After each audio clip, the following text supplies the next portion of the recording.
If you're reading this, you know what sorry state you have found me in. I pass on my condolences for whatever trauma I may have predisposed upon you, and it is with my deepest sympathies, for it is a fate that we shall undoubtedly come to share in kindred. However, there is some solace, for before it is seen to come to pass, I am to grant you an opportunity, one that, at the time, I was less than ignorant of and now impossible for my current circumstances, the opportunity to ensure it does not attain another series of victims and spreads its corruption and its terrible suffering to more souls, as it has to my family. I implore you and encourage you to hear me out. Please continue reading. I cannot stress this enough to you. The significance is crucial. Listen to what I have to say and do what I could not, in regrettable hindsight, or risk further continuation inspired by this evil conduit. Regardless of how you might have come into confiscation of this house and its belongings, and despite what fortune you may believe to have happened by, it is instead to the contrary. For it is to your dismay rather than serendipity. For you have unfortunately stumbled upon things out of your control by the mere happenstance. You were the one to come into possession of this place, Blackwell Manor. The circumstances you now find yourself involved with are things beyond comprehension, matters far beyond the scope of our understanding of reality's truth, and perhaps even our importance of our place in the grandeur scheme of this impartial, fleeting, vast cosmos. By reading this, I feel it is my responsibility to tell you that it is already too late. And if you have looked upon that painting, then you damn well know what I mean. You will come to know, or perhaps it has already come to pass, that you understand my presumedly strange words. Ones that, even before my own encounters of the preternatural witnessed in this haunted house, I would have fathomed were a spindled tall tale, delivered and woven from an imaginative sphere of phantasm.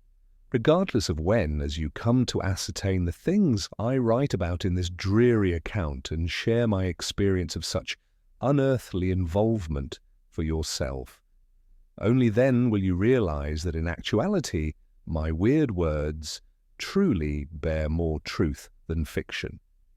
It all began 3 months ago when my father became into proprietorship of my grandfather's old, derelict estate, Blackwell Manor, after purchasing it at an auction held in Kensington Gardens, following the reintroduction of the property into the public market from its prior withholding due to its long-time standing as a stigmatized property.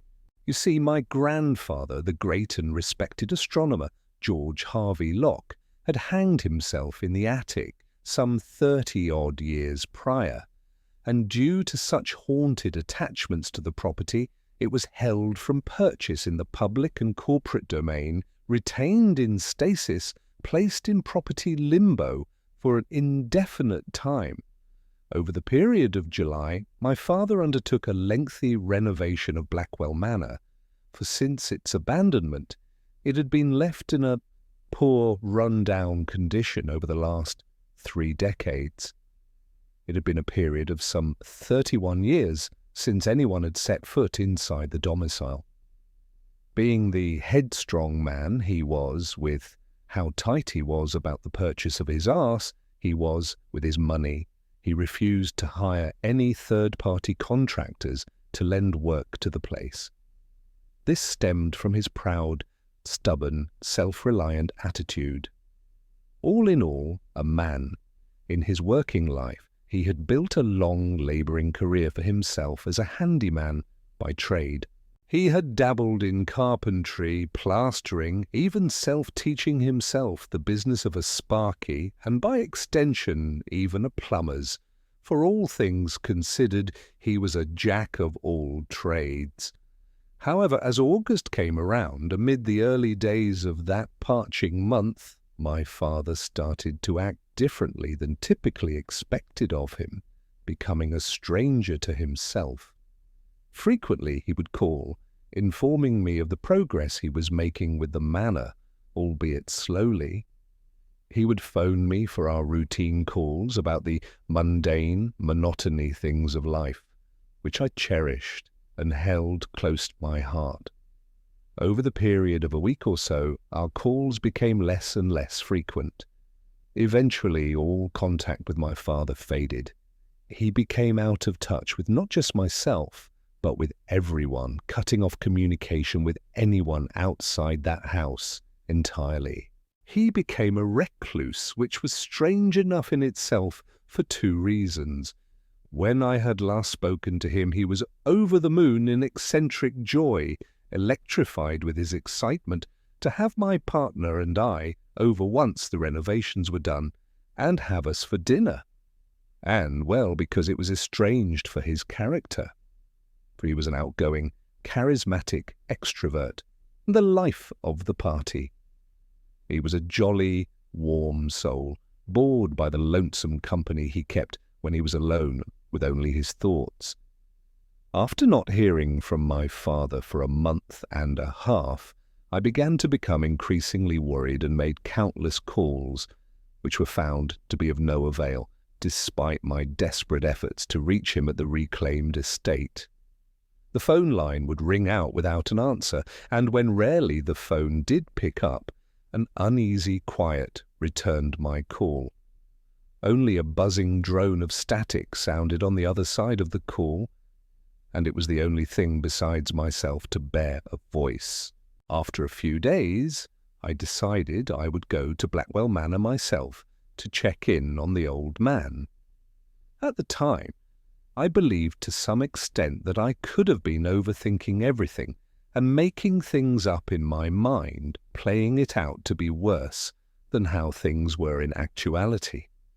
Perhaps during his DIY redecorations, he had damaged the phone line or something trivial in mind along those lines, in his haphazard, clumsy ways. However, in my gut, I knew something was off, given his strange behavior. I just knew something was wrong. To put my anxieties to rest and my mind at ease, I went to the house to see my father. This was 2 weeks ago. I arrived at Blackwell Manor on Wednesday, the 15th of August. I pulled up to the property around 10:30 in the morning after a tiresome drive through the pouring rain. I stayed in my car, turning the key, sitting in the cold for a moment, stirring and gathering my thoughts and letting the racing rain pass. I gazed over the Blackwell estate in a fraught silence as the muffled clatter of rain pitter-pattered above me. In my quiet contemplations, I dwelled over what I might find in that place, or rather, who I might find. It gnawed on my mind, and my nerves were strung rigid like an unflexing tightrope. In all my worrying, I looked out through the rain-streaked windshield. The first thing I noticed as I looked on at that lonely house was how the mansion's lights were all off. There was not a trace of luminosity that flickered alive inside. My father was an enthusiast of late lie-ins, so it wasn't an alarm or any sense of surprise to me at the time. For all things considered, I assumed he was still asleep. I knocked on the door, damn near slamming the thing, calling his Christian name. I stopped for a moment, but after 5 or so minutes with no answer, I decided to search around the premises for a spare key that might be hidden away, beginning with the porch. After rummaging about like a scavenging fox, scouring bins for scraps of food, I returned to the front door, unable to find the key.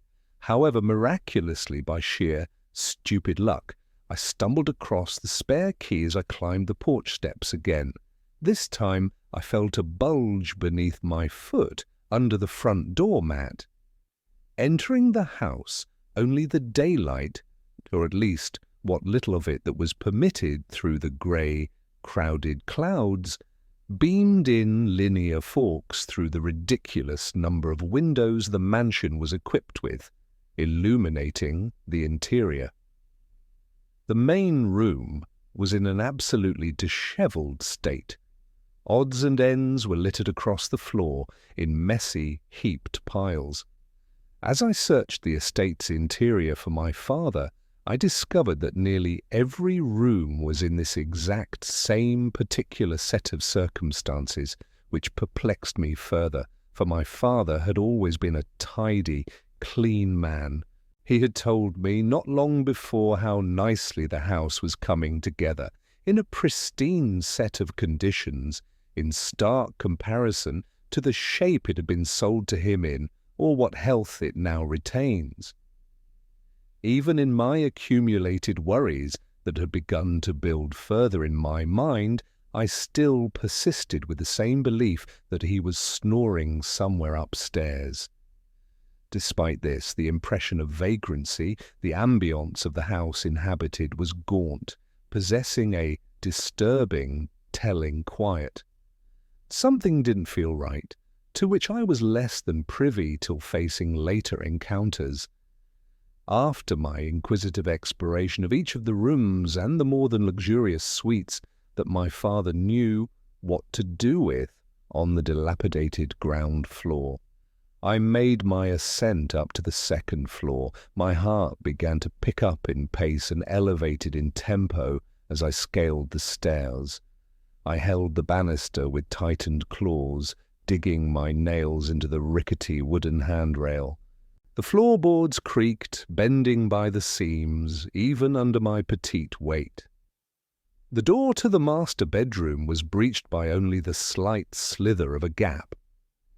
I forced myself through the narrow crevice, quietly tapping with a tender rhythm on the door as I entered, to rouse my sleeping father from his deeply embedded slumber. Yet to my surprise he wasn't anywhere to be found in that spacious bedroom, nor could I find him in the terraced study just next door. I scanned the study, stumped, out of ideas where to look, but it was then I looked up and I discerned an open hatch which led into the attic. A neglected ladder had been left upended, leaning against the eastern wall in crooked posture. I rolled my eyes for not noticing it sooner. I spread the legs of the ladder apart, as well as my own wobbling things. Christ, I despise the things with an earnest passion. I abseiled the steps, lifting myself up awkwardly through the attic hole. I plummeted gracelessly, rolling about the dusty surface upon reaching the comfort of the solid ground once more. Now, before I digress, don't assume a stupid woman out of me in your silly pigeonhole assumptions. Before I delved into tunneling my way into the attic space, I hunted the grounds of Blackwell Manor in the hopes of finding a light source, whether that be a torch or even something as archaic as a lantern. Fortunately, rummaging through my father's many tools and belongings, I managed to find a flashlight. Thank the heavens the man wasn't as moronic as Mother used to say. Just as in the prior rooms, the attic was in a deplorable state of affairs. Papers littered the floor, books were scattered without the care the artifacts of words deserve, and other particular items and articles were thrown, forgotten about, and left to be concerned by wandering insects. Scanning the coned light about the room, I discerned a crate with little untidy piled papers resting atop the sealed lid of the metal box. But before I would delve into what subject materials were contained inside, I wanted to fully examine the dark room and what masqueraded secrets were concealed within and between the clefts of shadows. Near the front end of the attic, from the view of the hatch hole, there was at least a meagre capacity of light. The scant colours from the outside bled through the stained glass window. The paltry sunlight's luster was insignificant, but still provided more display to the room than the darkness around it, which swallowed the attic's shallow expanse. The dull outside weather's exiguous light revealed the shape of a wooden easel, which stood erect, facing its back to the stained glass, facing where the artist would stand or sit. Blessed with a pleasant vista of the exterior world to gorge upon and inspire their work, a canvas perched atop the tripod, marked and streaked in busy colours. I couldn't quite make out the picture that was drawn, so I sought to get a closer look, intrigued. Crawling upon my knees, then feeling myself up from my skirt, I got up from my perched seat, and I walked over to the painting. It appeared to me that my imagination was far grander than the artist of this piece. From afar, I had imagined something far more exciting to be drawn across the canvas. Instead, it was as if a blind man had been left unattended to scribble like an unmannered, unbridled child, lashing out in a terrible but colourful tantrum. The painting was merely blobs and bulges and splashes, streaks of erratic colours and mad stains and dashes without a thought of the author behind the brush. However, before I could turn and disregard the painting as the work of a madman's eroded mind, something strange occurred before my very eyes, something I could not explain. Despite the bore of its artwork, an unknowing curiosity coerced my fixation upon the painting. The longer I examined the painting, the colours that were strewn about in chaotic designs began to morph. The amorphous colours that were dissociated from the other slowly drifted into the centre of the canvas's face, fitting together like a jumbled puzzle, conjoining piece by piece, forming into a shape, manifesting into a feasible image. With each blink, it materialized, becoming more and more coherent, eventually merging into an exquisite picture. It was the contour of how one might envision the sun in their artistic impression, but not fashioned by distinct yellows and undertones of orange we familiarize with. No. Instead, it was colored by a stark crimson behind the contrasting, sweeping blackness of the dreary background, adorned carefully with ivory, lavish specks.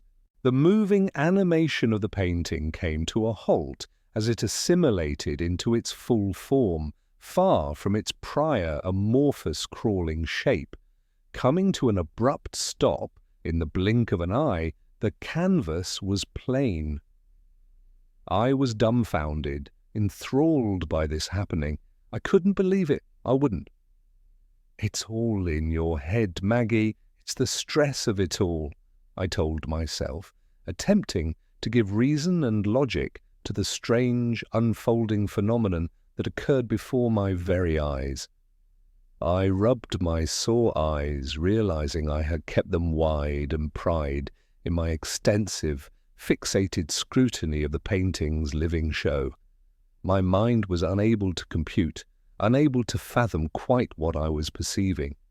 Stepping away from the painting, I decided to take a break and to continue my search for my father, wherever it was he was hiding. Yet, unknowingly, the answer was in front of me the whole time. I relinquished looking for my father any further, forsaking our cat-and-mouse game. It was clear the old man was nowhere to be seen nor found, or had not wanted to be found, and so I ensconced myself. I slumped down, sinking deep into one of the memory foam sofas in the main living quarters for the time being. Surrendering to the comfort of a warm, cozy blanket with my legs outstretched, I waited to see if my father would return.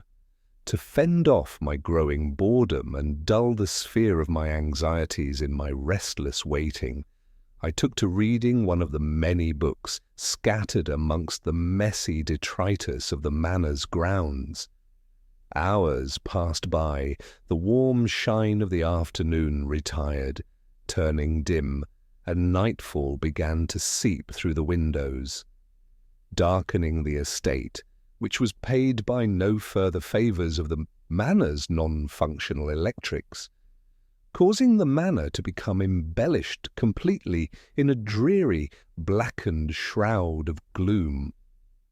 And still there was no sign of my father. My eyes, as I was, became wearier with the further passing of time. The words of the book I read wavered like a candle's flame in the wind. They danced in doubles as I lost all focus in my tire, becoming indecipherable, inane, blurry scribblings, gibberish. My mind mistook each page as an extraterrestrial article, due to the impossibility of spying in clarity. Despite my best efforts to stay awake, my eyelids did not share the same sentiment. I was caught fluctuating in and out of states of consciousness, if but for seconds. I fought hard, yet however valiantly I fought, it did not matter, for I was very much in the middle of transitioning into slumber, whether I liked it or not. Slowly but surely I was falling asleep due to the bounds of my bodily limitations. My eyes felt heavy and they began to falter, drooping.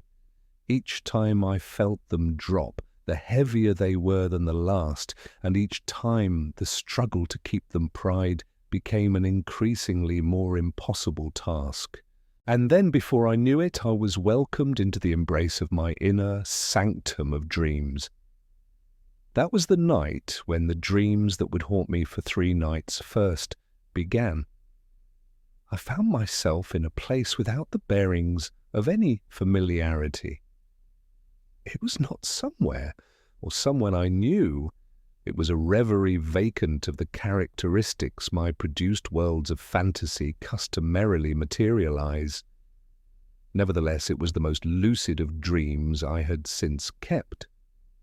One of the first oddities this dream possessed was the absence of acquaintances, family members, close friends, and/or my partner, for that was the one constant my dreamscapes harboured. Therefore, the lack of attendance from any figures in my life and intimacy within this dream fabricated a sensation of fraught. I felt out of place, alone. The second peculiarity that transpired within this estranged dream arose in the particular details of my eerie, foreign surroundings.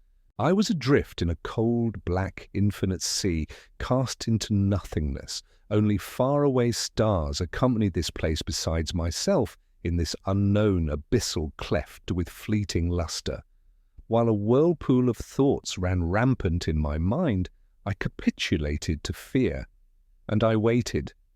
It felt as if time had no place in this vacuum, yet it felt as if years, hundreds, maybe even thousands, passed by. So I waited in the deafening, dreary quiet of that obsidian sea, and I became growingly uneasy the longer I waited, gored by my concerns of what terror is unknown.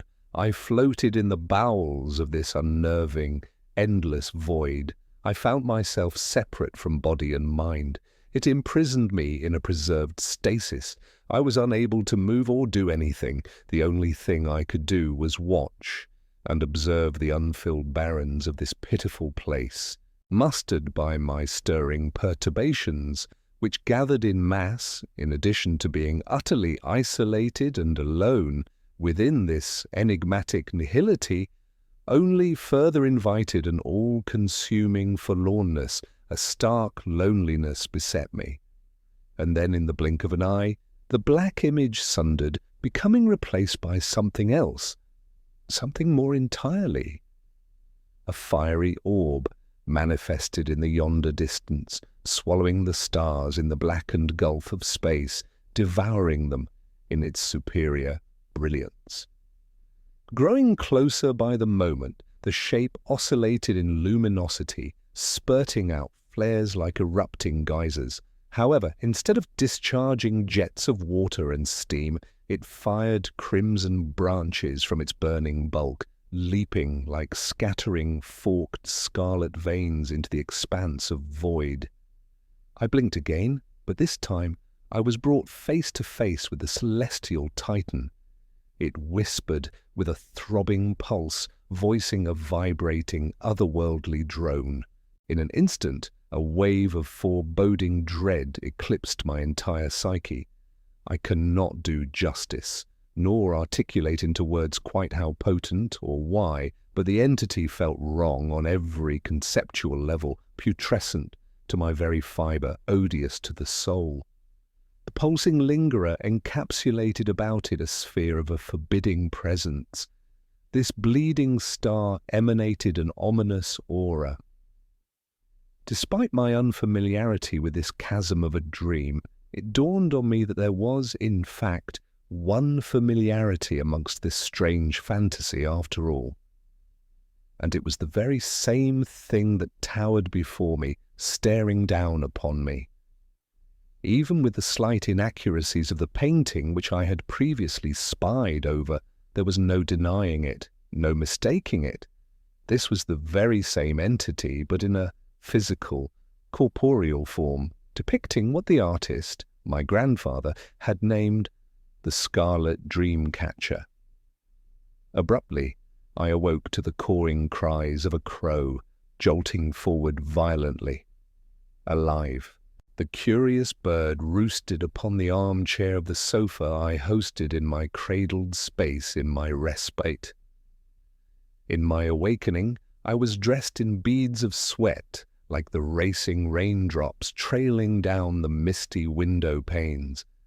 The vocal corvid quickly flew in a hurried flight upon my graceless sudden waking, which caused the avian to become frightened and to flutter its wings in a panic, steering to flee and hurry back from whatever crevice it had scurried through. Looking back in hindsight, I see now that I was deluded in my belief that my father would return. However, it was not just my desperate, delusional optimism, nor my hereditary stubbornness that would keep me held at the manor for a longer period than I intended to stay. Some other metaphysical force compelled my continued lodging at the Blackwell estate, something I was not privy to at the time, nor something I could place my finger on. The subsequent night, and the nights following, I was plagued by the same foreboding dream. Every single detail was parallel to the first, down to the T. As disturbing as the lucid, ominous reverie was, I couldn't help but begin to foster a capacity of awe, a fascination for the entity in my dream. Part of me began to marvel at the crimson fireball, becoming in awe at the shape's vivid spectacle amongst the foreboding of that perpetual burning typhoon of unfathomable dread. There was sublimity, a striking, strange beauty. Yet despite my growing wonder of the celestial body, the lingering fear remained, and I was haunted for a spell for the next 2 nights by these same lucid, vivid dreams. Upon the 3rd night, there was a stark shift to my haunting dreams, which I had grown accustomed to. While it followed the same repetitions of the same repeating dream that obsessed over the bounds of my mind, there was a change, something different, something new altogether, wrought of a true whirl of terrors. Again, the fiery orb replicated the consistencies it had in my dreams prior, a bright orb manifesting into the blackness, accelerating in rapid succession, reaching me in the blink of an eye.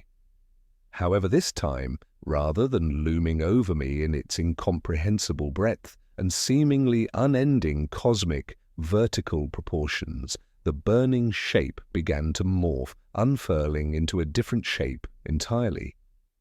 Its form began to distort, stretching and bending, becoming wrought into an oval visage. In a matter of seconds, the face of the satellite's epicenter turned hollow, and transparency became about the center of its mass. Losing its broad shape, it turned into a ringed outline of its ignited pigmentations, rather than the former stark, solid bulk of gas it had consisted of. The glowing edges sputtered and jettisoned, spitting sparks from the swirling, ringed formation. The volatile, incandescent window face jittered with an unstable wavering about it, and from the convulsing, elliptic, enkindled branching appendages swayed tenderly to and fro in the vacuum of the obsidian sea. The newly transmuted fissure appeared to glow, like the glimmering ringed brim. Emerging from the aperture, a becoming illumination arose, filling the prolate spheroid's translucent central mass with a shimmering umbrella of light, born of the similar tinctures that encompassed its previous spherical form. Amidst the familiar array of its fiery palette, there was a spectrum of contrasting, differing variations of colour. Mutations of both darker and contrary shades of fairer casts joined the company of vibrant tones. Whilst the arrival of developing colours painted a progressing transformation, the rift seemed to settle and stabilize, relinquishing its wobbling sway. The ringed portal became still. Simultaneously, amongst decompressing from its violent, unpredictable oscillation just moments prior, the disordered arrangements of colour amassed, piecing together a picture, each a prominent puzzle piece to the delineation it depicted. It became evident that what it had come to project in this recently developed metamorphosis was the manifestation of a place, rather than of a materializing change to its geometrical figure. As it had altered before, it was a looking glass glancing into a place of strange quality. I found myself being involuntarily reeled towards this realm, raptured without any regard for my consent. I was tethered by an invisible cord, heading straight into the maw of the vivified portal, into the bounds of this pocket world, into the borders beyond the unknown. Whilst at first I had tried to fight whatever or whoever pulled upon my unseen chain, I soon conceded, for without a corporeal form, resisting from a purely physicality notion was a pointless endeavour. As I plunged into the threshold, reaching the other side into this new, strange world, it presented me with another grave change to this weird, harrowing dreamscape. The gaunt quiet that inhabited the desolate black washed away, giving rise to something else, of a far vaster perturbing conduction, something truly terrible. A cacophonous array of indiscernible sounds wailed like an indefatigable factory. My first presumptions had me believe it came from a handful of sources between automated machinery and the apparatus of enginery. However, as I homed in and listened more closely, I realized in horror the true bearings behind this thundering amalgamation of noises. Realizing the source behind the wall of sound, my stomach dropped. They were voices from not 100, not even the extent of 100,000, no, not a tenth more than that, nor even 1,000th.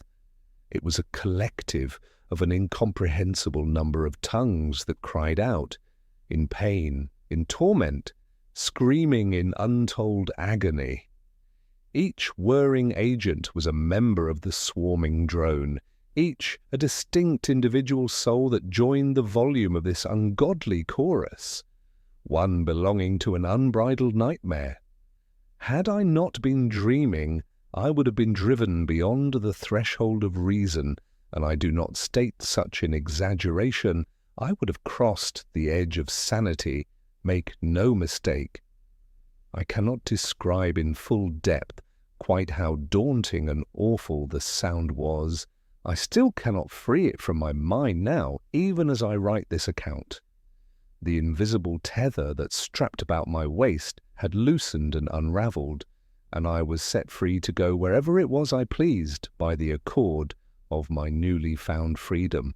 However, I had wagered it was of no kind gesture, nor of any found generosity bestowed by whatever or whoever this enigmatic host was that had brought me here, but to show me of the horrors of this barren world.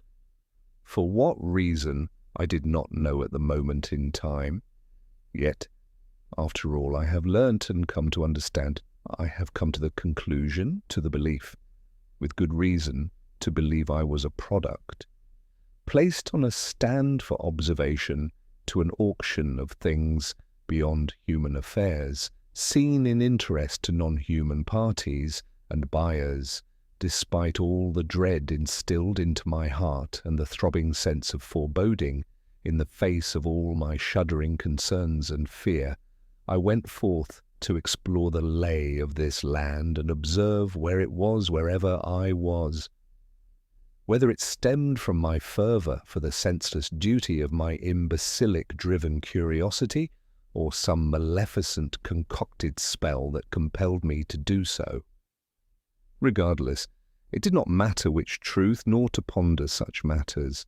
I believed to be upon my own accord, and so with such things I pressed forth, onwards to my quailed investigation of this gaunt, uncanny world. Nevertheless, descending through the murky skies in my adrift, discorporate flight, I perceived the layout of this frontier. Elaborate, scurrying mountain ranges and yawning, rolling valleys and billowing hills and cavernous gorges spread far beyond the horizon of this place, far beyond the reaches of what the eye, no less the imagination, of what one could imagine. Scarlet rivers forked, cutting inland and all throughout and across the land yonder. Ruby lakes expanded astonishing breadths of untold great beaming acres. The closer I approached within vicinity of this strange dream world, the finer the details became.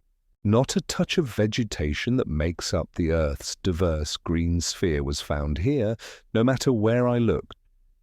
It was as barren as the portal's projection, a desolate wasteland, bereft of hope and any existing forms of pitiable life. Then, hovering above in my growing proximities, I saw moving, minuscule figures trailing off in the distance, hiking through the intricate mountain passes and the endless valleys and broad canyons like a marching parade of ants set on a warpath. Intrigued, I sought to gather a closer examination. However, I wish I had strayed far from that interest to spare myself, my mind, from the things I saw. Unkempt men and women, some with children in hand, dressed in ragged, torn clothes, deprived of shoe wear, foot slog through the uneven, rocky road, spent of any rejuvenation, layered bags buried beneath the pits of their lifeless eyes as they staggered. Perplexed as to why they would drag themselves across this barren region of such a hostile climate, I filtered through the unending line of soulless pilgrims, attempting to find a reason for this ordered parade, this spiritless congregation, and why they trudged in their indefatigable march, despite the misery it served. While shimmying through the dreary amassed pilgrims of this shambling, dog-tired assembly, I caught a glimpse of the red waters that covered the expanse of this outland of shifting, shimmering mountain ranges, glistening beneath a fissured, overcast sky.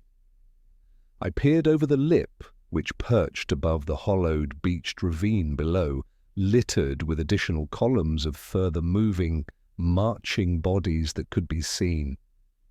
And further yonder, beyond the perceivable horizon, more and more of these sad exoduses could be seen wandering aimlessly and without any single purpose.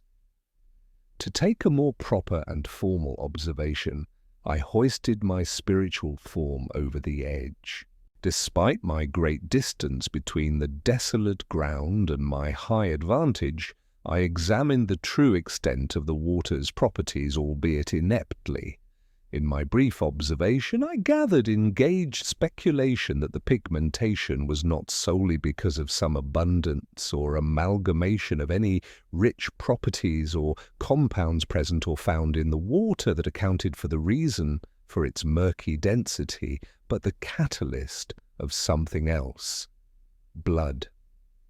Staring further across the reaches of this ill country, the crimson crystallized lakes I had seen previously and originally thought to be nothing other than the simplicity of vibrant ruby-colored waters were in fact lakes of fire. Fusillades of flaming forks jettisoned blazing plumes into the air overhead, the great gulfs between the chasms of fiery, intertwined riverbeds, like violent branches of thunderless summer lightning, scattering in non-uniformed streaks, shooting varying clusters of bifurcating webbings across the cloudy heavens above. The true brilliance of the extent of such bestowed horrors that inhabited this God-forsaken landscape did not dawn on me immediately. It was later when I would truly grasp its terror in my restless, awoken dawdling. The realization came upon me the next morning crashing. It was a soaking, particularly kind of all-consuming dread, one that possesses a frantic power over oneself and possession over the regulation of emotions and the grace of pragmatic reasoning. Thus, before such matters my future self could permit to dwell on the mind, my attention was snatched away, which in a way was found in fortune, due to this timely, coincidental bestowal. The sound of a becoming commotion gave rise from just further down the column of unending, weary and mindless, wandering, dishevelled pilgrims. Digressing from the former dilly-dally of my momentary distractions, I continued to make my way through the densely packed crowd. My eyes lay upon what caused the ruckus. Someone had fallen down in their exhaustion, felled, succumbing to the toll of the wear of this tempered stampede. Slumped headlong across the path, rigid and unmoving, this person caused an obstruction, and yet did little to nothing to deter the hypnotized, migrating flock. Suddenly, a visceral alien cry, born of a blood-curdling capacity, filled the air, echoing and ricocheting, carried on the desolate, eerie wind, between and through every nook and cranny of the comprised complexities of the crag of yore, which embraced the shifting mountains, perched above on either side, and between the linear, narrow pass. Abruptly, a great shadow loomed over the passage, swallowing the rock-strewn road in its black sail. A tremendous ebony veil expanded a mile-spanning breadth. Above, I spied the enormous black guys appear, its shape buoyant and nebulous, it suspended, glimmering in the dazzling, clouded, obstructed sky, steadily and slowly gliding adrift through the hazy sky, dwarfing all below in its undefined, shapeless, broad shadow. At first, it was an amorphous silhouette following an ephemeral breath. Its shape materialized into a more distinct form, which transposed, contorting into a transformation of finer characteristics and details and descriptions. It descended in its landing with a violent plummet, moulding into a smaller figure, yet still towering in stature amongst most men nonetheless. Its new shape was built of an anthropoid quality in physique, might I add, which had all manifested within a fleeting blur. The ground shuddered in the wake of this strange anomaly. Then I saw it unfurling slowly from its landing. It revealed itself and its otherworldly appearance under the crisp daylight. A creature of an unfathomable description. The anthropoid beast towered above the tallest ranks of men. In its long triplicity of talons, it wielded an instrument of wicked artistry. Evidently, the wretched blacksmith of whomever forged this bronze tool wrought it for the sole intention to inflict a severity, a world of torture, upon whomever was unfortunate enough to face the other end of its forsaken, sharpened prongs, and whatever foul entertainment its wielder aspired in their fetishes propositioned of torment and agony. Whatever pit this thing slinked and climbed from, the flavour of its skin, I believe, shared the same crimson tincture of the burning crater it crawled out of. And now, as I recall and scrutinize this recent vivid dream, I would even go as far as to say it had the same bearing tinge as the portal that had brought me to this awful place. Decrepit, bloodied antlers, braced and fixed on either side of its large head, a rancid decay emanated from the drapes of stringy, rancid flesh. Roped about the trunks of bone, metallic ornaments dressed and adorned with the absurd, occult gold jewellery. I realized shortly, thereinafter, that what mounted atop its elongated broad neck was the skinless skull of a deer. Further things of strange details were the ashen engraving of an insignia that could be seen branded and scorched into the centre of the crown of its cranium, an inverted pentagram. I am not mistaken, despite the durability of my mind's quality at this time of writing, and though I may be compromised in my place in reality, I recall observing that marking specifically there is no doubt. In addition to its quantity of eldritch characteristics, protruding webbed dorsal fang-tipped wings strapped to its spike-notched spine, sharing a similarity to the statue of an observant and patient, watching gargoyle, or perhaps more accurately, they appeared more in design to the visage of an enlarged, titanic bat. Its fantastic wingspan stretched beyond 8 feet in breadth. They fluttered as this Gothic beast made landfall, casting a small gust of wind about it, whirling dust among the begrimed ground, swirling like a miniature typhoon, courted by the sharp batting of its flapping wings, balancing itself in its stature before retracting and tucking in place behind its back. Were I not dreaming, the ghoulish sight of this abhorrent, disturbing creature would have surely driven me mad. It barked from its ungodly maw in a language unfamiliar to me, albeit the words it uttered were mostly unknown and foreign to me. I recognized certain hints of Latin, of what little I remember in terms of its general, structured vocabulary.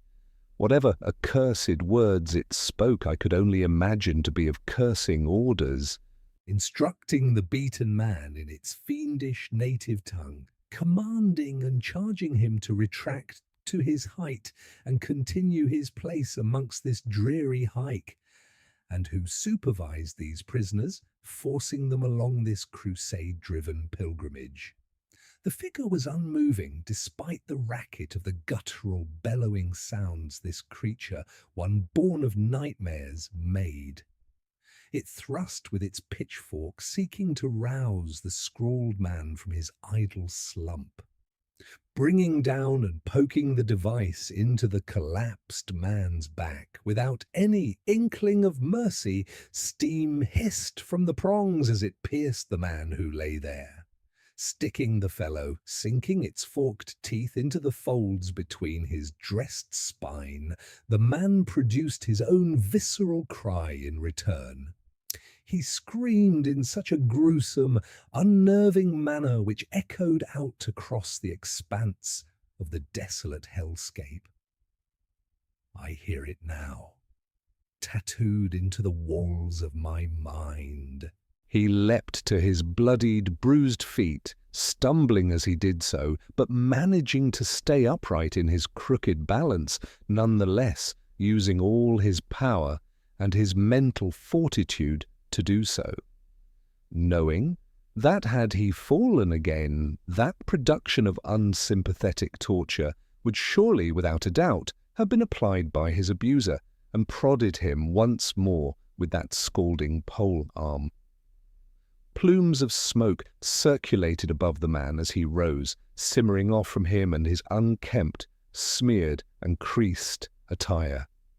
He gently sobbed to himself, quivering from his total mental collapse, hopelessly pleading with the monster to cease in its relentless cruelty. However, it did not listen. Instead, it sniggered in its ethereal, ghastly, grumbling voice, amused at the pain it inflicted, laughing at the man's attempts to bargain with wicked, horrible cackling.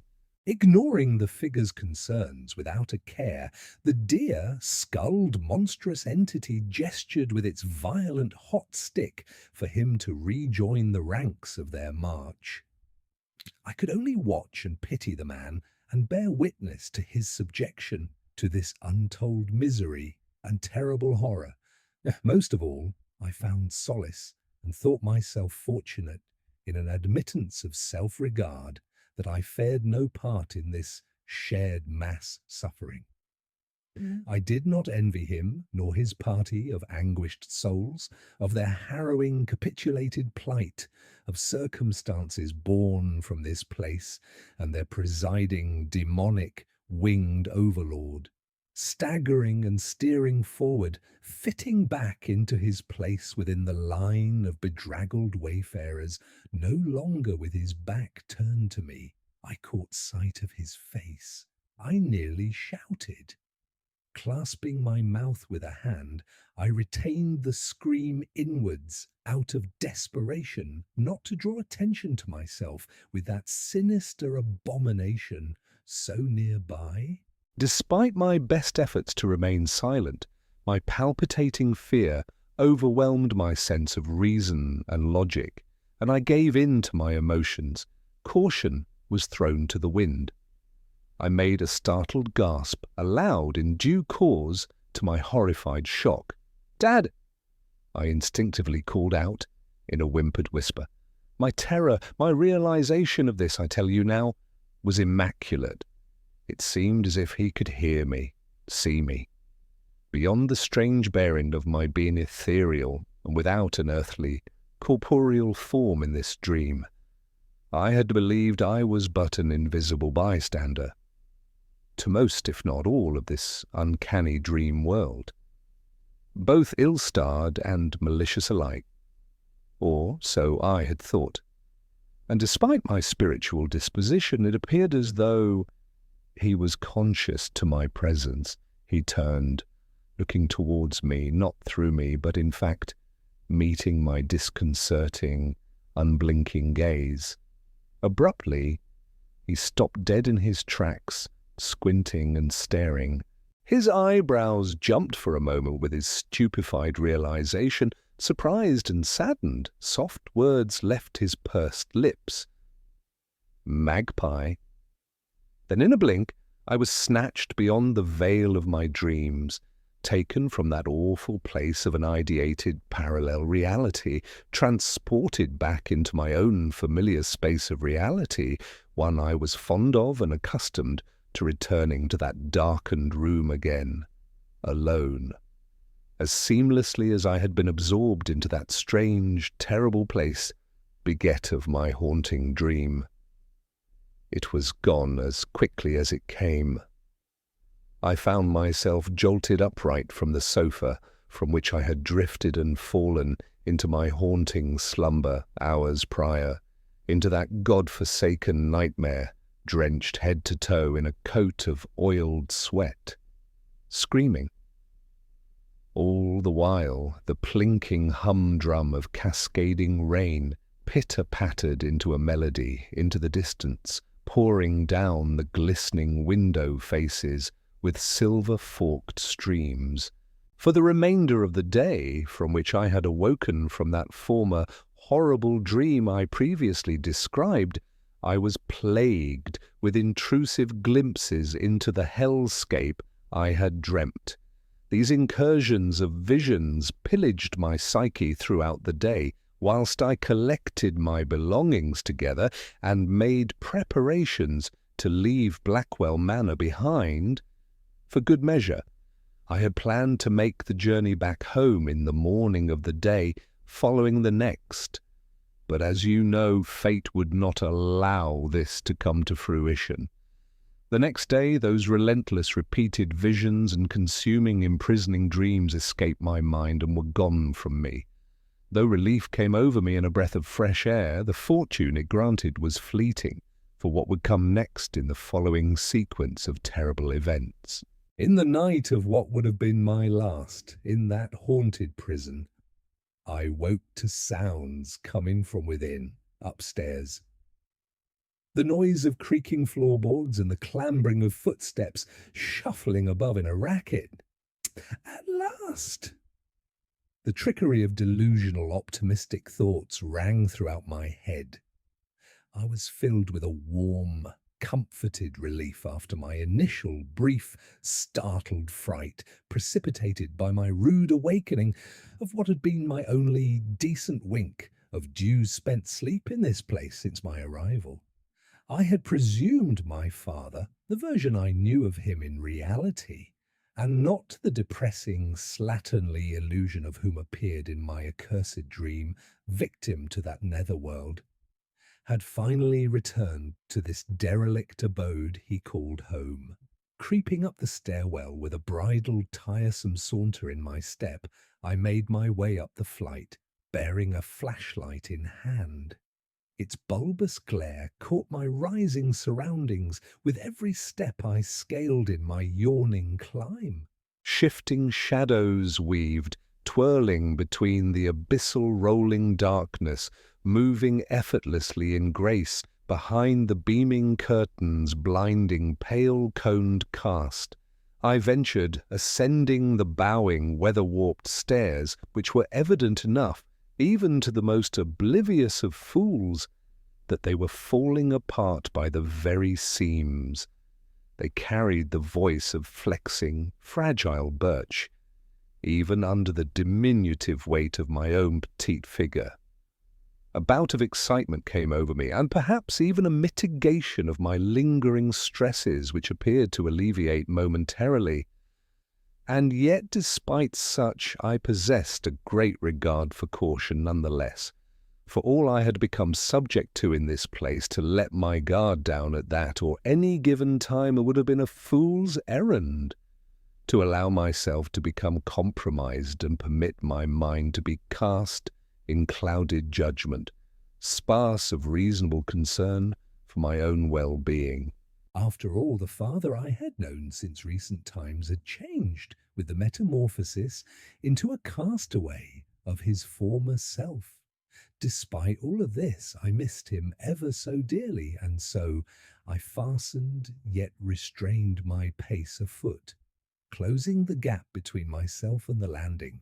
I couldn't shake the feeling, though I was being watched, as if I were being scrutinized by a legion of unseen eyes amongst the eclipsing dimness, hidden and prowling within the shifting, brooding shadows of this midnight hunting ground, waiting their turn to strike. It lingered in my mind, yet, whilst this feeling persisted, I drew further upstairs, nevertheless, albeit with that unnerving, daunting emanation that loitered at the back of my mind, which arose from the bounds of this instinct, this feeling. The hairs on the back of my neck unfurled and surged forth across my limbs. A landslide of blistering goosebumps enfolded about my forearms like a cascading breakout of hives. For just a fleeting moment, I thought I saw the glimpse of something move in the corner of my eye as the incandescent beams searched and convexed around the spiraled staircase.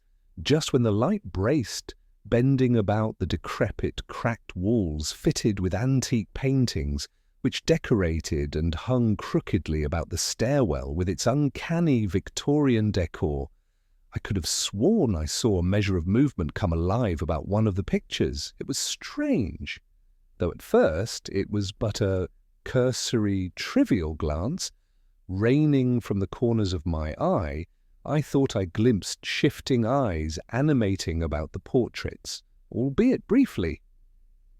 Despite the disturbance of the thought, I disregarded it as a trick of the mind, reasoning the causation to be explained away by the contrast between the sweeping light and the impenetrable dark.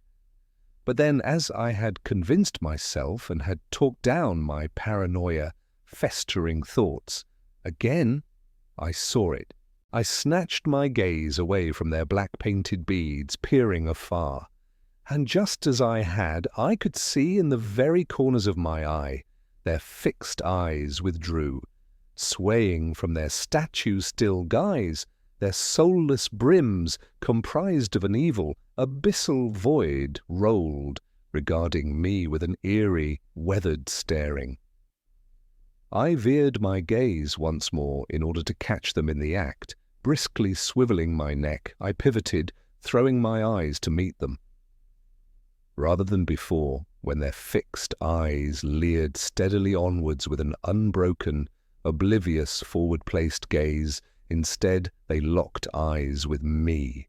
Christ, beloved, I cannot describe the unnerving possession that took hold of me in that moment. With shallow breathing, I reached the landing of the first floor, albeit quivering with terror. I realized shortly thereafter that the source of footsteps did not originate from this floor, but above me, into the attic. I stayed by the attic landing for a moment, stewing over my brooding thoughts, wiping the building beads of sweat from my forehead, holding off, procrastinating my climb into the loft.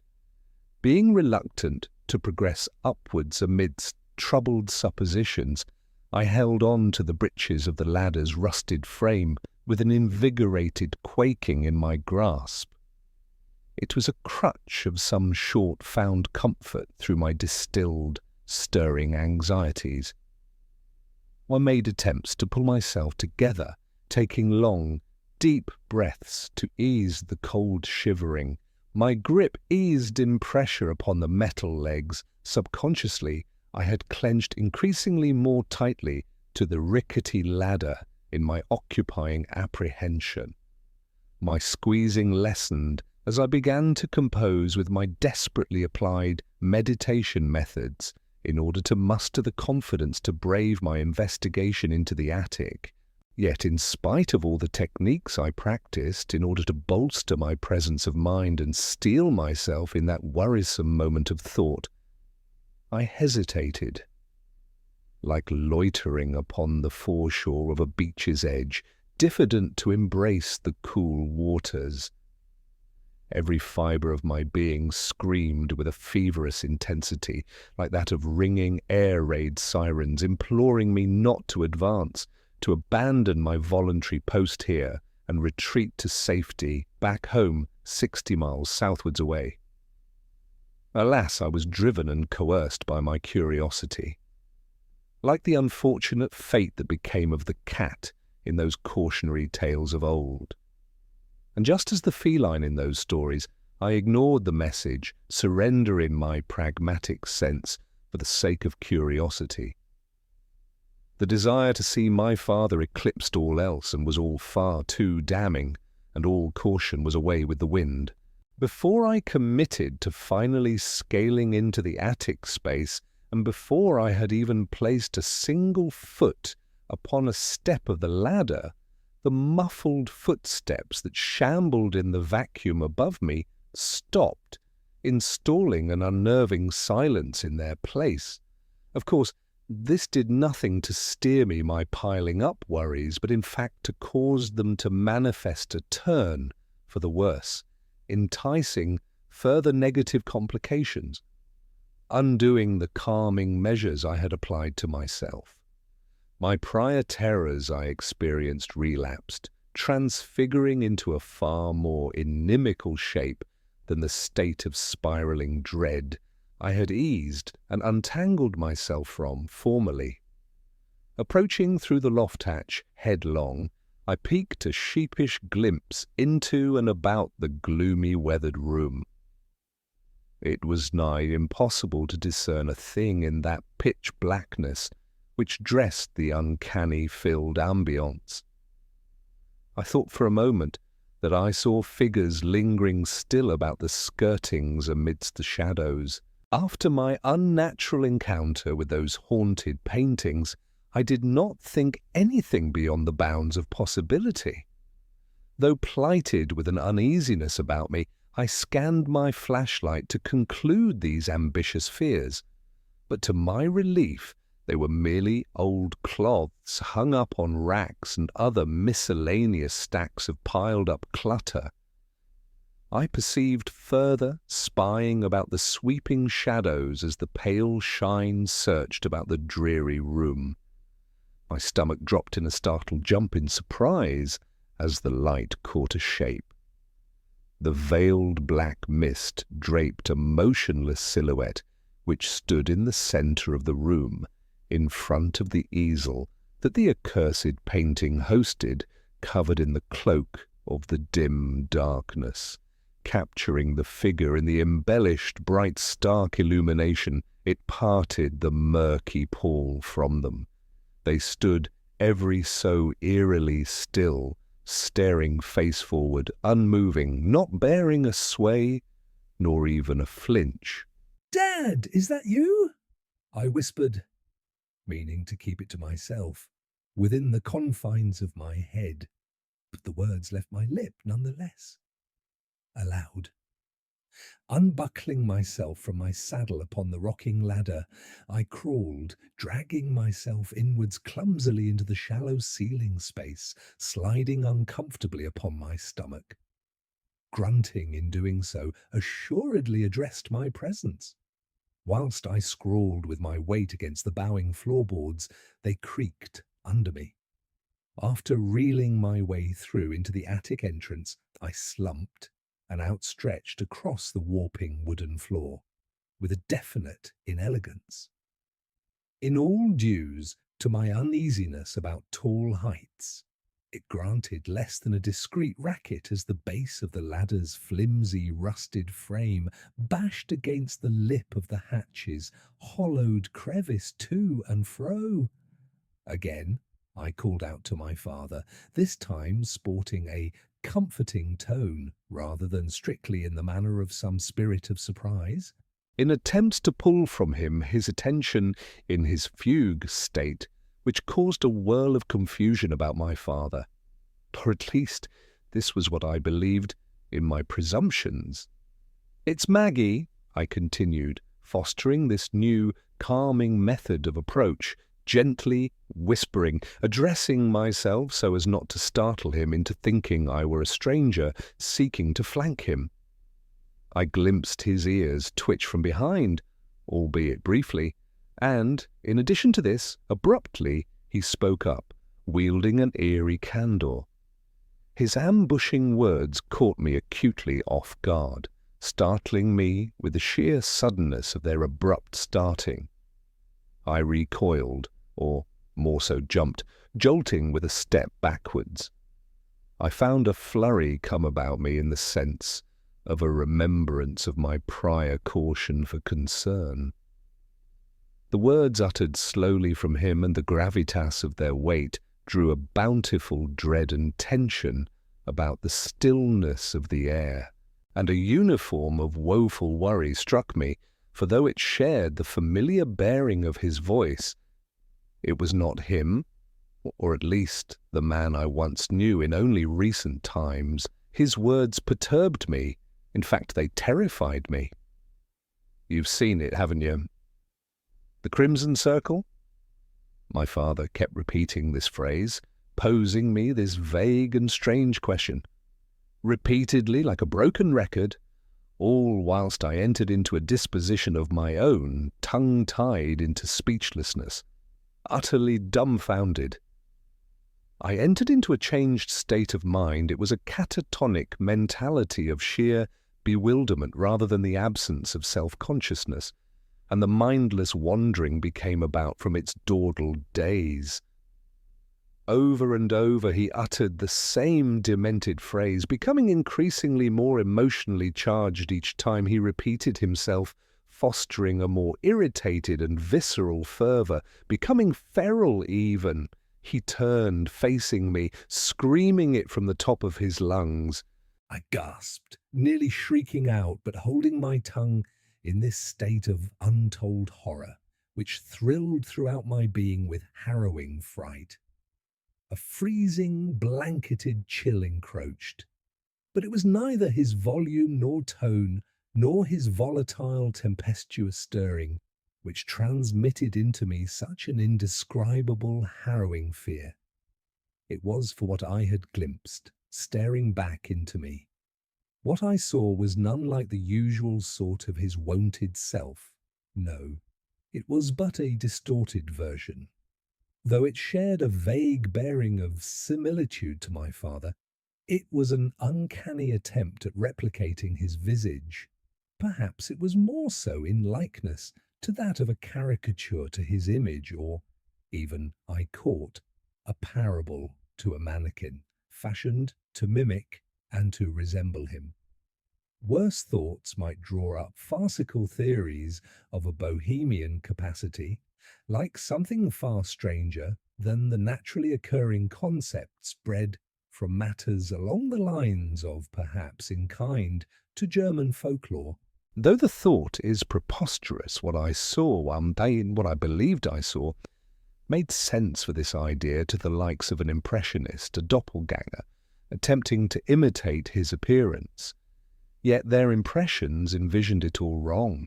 Stark, exaggerating proportions cast with a brush, tapped into an unnatural palette of erroneous strokes of unsettling, offset colours. Projecting my father through a crooked, disturbing mirror, yielding distorted reflections through twisted forked beams, contorting the image of a strangely leathered capture. Bare and desolate were his eyes, bored out and unfilled, made into awful pit, burrowed and bottomless, hollowed craters, chiselled with bloody scratches along the ridges of those vacant canyons. It was a twisted, hideous representation of my father. Perhaps what caused me to shudder most of all in severity to this possession through its otherworldly harrowing nature was that despite all its wretched screaming, his lips did not bat and flap, nor did his tongue spasm and squirm in all his rage. His mouth did not move, for he was absent from such a thing. This circulated a particularly horrible and nightmarish question in my mind. I pondered quizzingly, how could one possibly possess the capability to helm a shout, no less amass the means to achieve a voice, if they are without a mouth, in the first place, in which to scream? Dwelling upon this, the more I thought about it, the more it unnerved me. Truly, and it filled me with a dawning terror, one perhaps beyond comprehension. Slamming my eyes shut, unable to bear the bout of horror that I had undergone in that terrible moment, and that which I stood face to face with, sustaining its bedeviling faculty any longer. To further shelter myself from the emotional carnage this strange phenomenon beset upon me, in a sense of desperate delusional and perhaps somewhat of a childish-like mindset, I wrapped my hands around my ears, believing it would cause this awfulness to dissipate and flee, or even to pick me up and transfer me away, afar from what haunting desolation I encountered. Achieving the mental fortitude, albeit temporarily, I gained a fleeting possession of courage to reopen my welded brims and pry my shaking grip from the sides of my head. When I looked back into the room, he was gone, and there was a returned gaunt quiet. In his place was the painting which had evoked in me all my hauntings, and the author of my visions and all their shivering compositions. It lay there, still and erect, eerily perched upon the derelict easel, dressed and leaking in a particular lingering foreboding, taunting me. Though silence had taken hold amidst creaking floorboards, there was a sudden, sharp beginning of a psionic thrum bleeding into my mind, drumming into the walls of my skull with a distinct purring. This vibrating sensation was not a voice, in the true definition of the meaning, for it was wordless. I cannot explain it. It was without a voice, and yet it spoke none the less through feelings, memories, thoughts, but it had no tongue, no. Perhaps in better terms to describe this impossible thing, it was more of a sentient thought, yet not of my own, but a trespassing one, belonging to a separate entity from myself, perhaps. But, sure enough, despite my nonsensical theories on the true bearings of its designation, I knew all too well. It belonged to that haunted piece, calling me, drawing me in to stare upon its accursed, living, evil picture. After my growing encounters with some unknowable, eldritch-esque phenomenon, it was of little surprise to me then to discover that the manifestation it displayed was not the same as the one I had previously seen inscribed and sewn across the picture's face. Plain-facedly, the canvas dressed, but as bare as a moonless night of veiled skies, parted of peeled stars. Blank and pale, stark in contrast to the surrounding pitch-black gloom. I had no choice in the matter. In fact, I never had a choice. That had been decided for me the moment I set foot inside this house, by this pulsing device that pulled me through by the objective of its whim. This whispering, aberrant beckon led me under the spell of its striking gaze. I became bewitched, capitulated to this enslaving hypnosis. Although I was without the liberty to vehicle my own limbs, I walked with protesting sloth towards the haunted artistry, like a lamb destined for the slaughter, cognizant and mindful of the happenings about it, but helpless to stop it. Instead, I embraced it with a defeated acceptance, yet persisting in a defiant attitude, nevertheless, in the face of such helplessness to this ungodly, hypnotic, puppeteering power. Or was it merely a consequential causation engineered from the prior horror of that mimicry, the catalyst to the beginnings of my consuming madness? I wager the latter. Even now I question the legitimacy of my mind, and in turn whether my account is nothing more than the insane ramblings of a maddened crone, or whether this is all but an elaborate dream itself, stored between a labyrinth of layered dreamscapes. But I digress. Finally, coming before the easel, I looked on at the linen panel, doused in an umbrella of the torch's incandescent glow.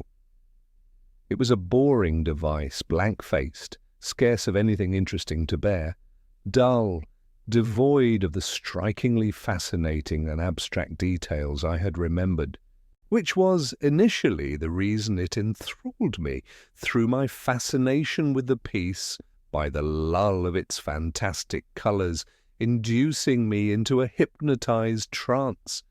But then, blinking, a change presented itself about the piece.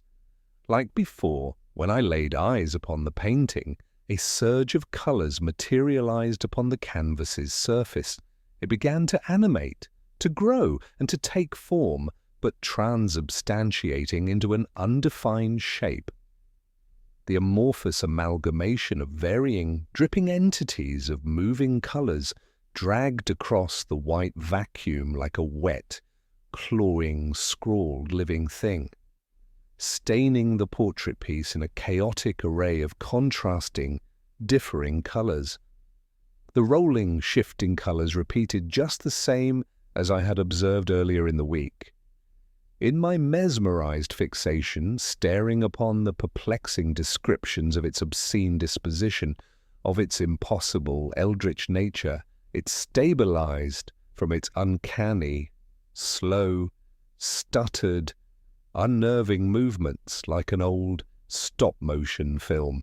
It congealed, becoming set and dried, depicting a coherent and graphic picture of an alien yet familiar landscape. What the former revolving, almost sentient, spirited painting came to portray, to my horrible realization, was the same place I had been forced to tour through my haunting, vivid dream just days prior by my anonymous tether.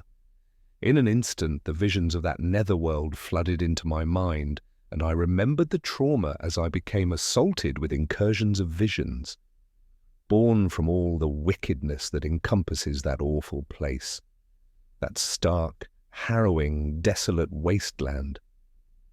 But perhaps worst of all, my head was filled with a ghastly remembering image of its turpitude ruler. In fact, as I write this now, I wager that the entity was but one of its kind that reigned in abundance throughout that ghastly realm. And by saving grace it was perhaps but by stupid fortune or some crumb of mercy that I stumbled upon and experienced the sight of only a single one of those grotesqueries, if you can call limiting an encounter with even one of those demonic entities fortune. Without warning, a silent explosion of scarlet illuminated the room's surroundings in quite the way I would imagine the resemblance in viewing the extraordinary event of a supernova. Beaming appendages of crimson lightning forks materialized in the glimpse of a blur, branching and jutting out from the epicenter of the canvas's wooden and linen-framed seams with their multiple, veined and slender reaching tendrils. Good God! It seemed as if it were alive, reaching out to me, seeking to grasp me by the ankles and drag me back into that hell. The erupting, vibrant gradient passed through the attic, pulsating conscious electricity, traveling with fluctuating and pulsing, shimmering ripples, shooting in a racing expanse, spreading in shifting, layered bands of light, escaping from the painting's face. With the contorted light passing me, my flashlight faltered, flickering, till it drained of its batteries. One can only assume by their earthly known comprehensions. It was not just the canvas that came to glow under these ominous colours that moved with animal-like movements, dragging its slimy trail across the breathing floorboards, crawling, but the attic space too. The alive, spiralling light caught the less-than-yawning room in the rich red flush with firm purchase. It occurred, if but for a fleeting moment, before dissipating into thin air, with a sudden faded transition, returning the room into the prior, all-encompassing, implacable darkness. Each time I blinked, flashes of different fluctuating images appeared upon the amorphous tapestry. The first illustrated its original form, which I had first laid my eyes upon, the crimson star, and then in a fleeting change it showed me the image of my father, who I believe now, beyond a reasonable doubt, was to be the true rendering of my father, rather than that disappeared poor imitation, bearing a face of untold agony due to the torture at the hands of those devilish abhorrent creatures. I ponder, was he stuck in that place of unimaginable terrors beyond the unknown? Or had I crossed the threshold of my perceived reality and truly lost myself in the deliverance of madness? Despite all my desire to tear my eyes from the painting and look away, I found myself without the willpower to do so. Then came the last of the damning pictures which stowed into me a terror I had thought until then unplaceable. It presented the very happenings before me. The delineation illustrated the attic space where I stood in helpless contention, staring at the eerie, nebulous piece that lay upon the easel's podium. Behind my art-form self, a crowd of silhouettes watched from the room's skirting, dressed in tall, winding shadows. Upon them they wore evil smiles comprised of needle fangs which fitted their awful smirks. My being trembled with a quaking throb emanating from each limb, traced by this immeasurable fear. I dared not look back, for I knew, whether or not they were placed in reality, my mind would construct them regardless, believing them to be within the shifting curtains of the shallow room's shadows. My eyes were fixed wide, refusing to blink further. I stood, waging an unremitting, staring contest with the accursed painting. Fueled by my unfathomable dread, which stemmed from the idea of what I might see if I turned, no less blinked, and I dared not spy. Unable to steel myself, enslaved to the fragile impediment of my human limitations, the strain of my pride lids became too much to bear, and I capitulated to the need to bat my eyes. Despite the gravity of things, I faltered. My eyelids fluttered only for a fleeting moment, dreading what I might bear witness to next. I stewed in what haunting, preternatural visage the painting would have me see. What terror it might possess over me. I found, however, there was no significant change to the painting. It retained the basic premise and the finer details of its shape, unlike as it had the last former of times. By all accounts, it stayed, maintaining the last terrifying picture in persistence. Well, all save for one excruciatingly terrible detail. Standing further ahead of the others, who remained hidden beneath the veil of the ebony shrouds, albeit for their awful grins peeking through the pale rays. An accessory member to this demonic company conjoined, lingering in the fair moonlight, which was the sole but scarce measure of luminosity that illuminated a portion of the room in faint brilliance, albeit in a vague, scant capacity. This shape towered behind me, with its arms taped to its sides. It was not merely the existence or the addition of this more recent figure that caused my mind to crack at the seams, but the sheer nature of its veritable and infelicitous appearance. I dare not describe the full scope of its disturbing inhuman quality, for its magnitude to be seen is reality-shattering. Even mere written words dare be uttered. It is best inoculating the nescient lucky from the vast, dark, unfathomable canyon of uncomfortable truths, too reaching for the human mind to express, perhaps truly, no less comprehend in the absolution of such true cosmic enlightenment. Nor would I bear an attempt to visualize its god-awful face. Christ forbid! Such a thing cannot even remotely be designated the earmark of anything close concerning human. No, no! It is not a belief, but a known. If I were to even permit the thought, I know well enough that I would untether from sound rationale once more, cross the threshold of my earthly reality, and enter into another episodic bout of madness to wash about my mind in the visualization of it. Perhaps it would not be an intermission, as in previous circumstances, but of a far more damning prospect that I would never awaken from its final descent. I needn't turn to know where the sudden draught that abruptly carouseled my neck, the crypt of the tightly sealed attic space. Its rancid breath was forborn of subtlety. A wet, clawed limb approached and perched, laying soft purchase about the scruff of my shoulder. Stuck in a catatonic trance, bewitched through my feverish shivering, all I could do was watch on as this ungodly thing caressed with its drooling, slimy touch, slathering the stretch of my arm's length. From my other side, a separate, conjoining appendage encroached, soaked in the same reeking grime. It partook, fondling my shoulders gently with its warped, viscous talons, manifestly tracing its amorphous fingers down my arms with concupiscent intent.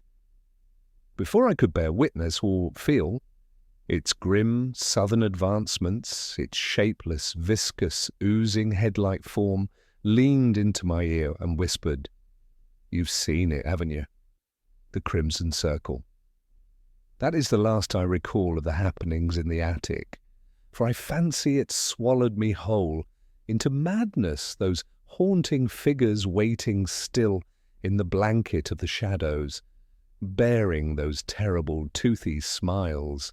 Worst of all was the giant, grotesque, crippled creep with its awful, crooked physiognomy comprised of its many mucilaginous and gelatinous-limbed appendages.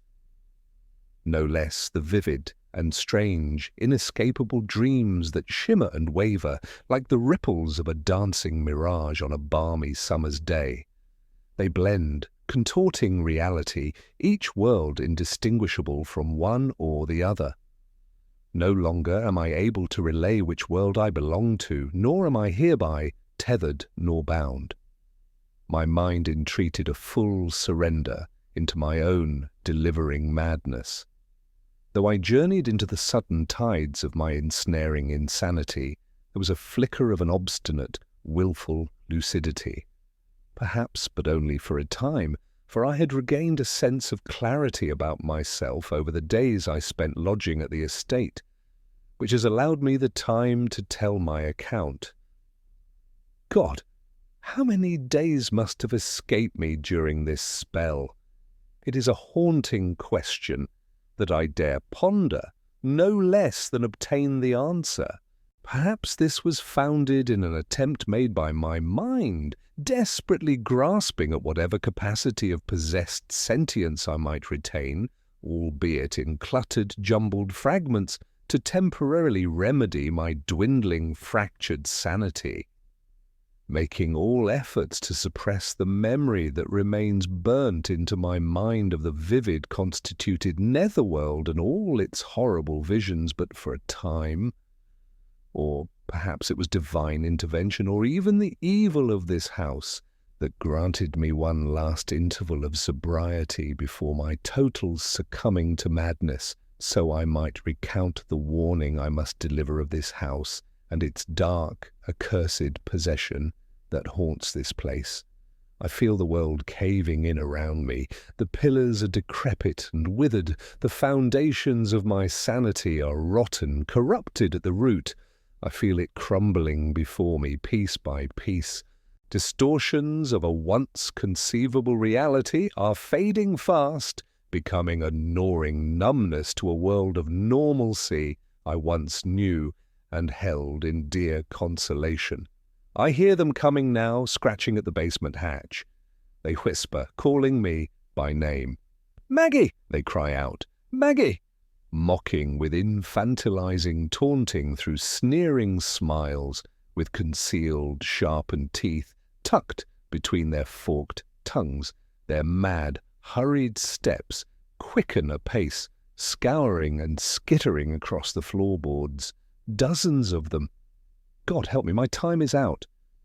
There is only one thing left to do before they breach the basement, and this fleeting clarity leaves me in a rambling, incoherent shell of the person I once was, and I accept their invitation as my father had, into that doomed underworld.